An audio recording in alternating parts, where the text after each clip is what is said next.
current work is looking at the relationship between occupational stress and wellness.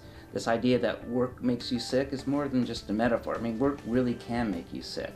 And so I'm looking at different ways that organizations could structure work to encourage people to have healthful lifestyles and in turn perform better in organizations. One of my takeaways is that while you can't necessarily impact your current work environment, you can develop coping mechanisms that help you deal with difficult working environments. And some of these coping mechanisms might seem counterintuitive.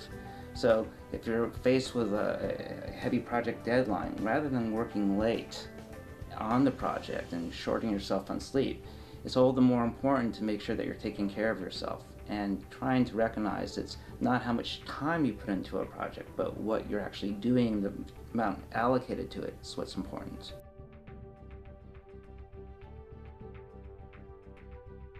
I think a great teacher is someone who could relate to the students and understand that the challenges that a new entrant to the labor force faces is different from what a more middle-aged man might face, and understand as well emergent trends in technology. I actually like the use of technology in the classroom.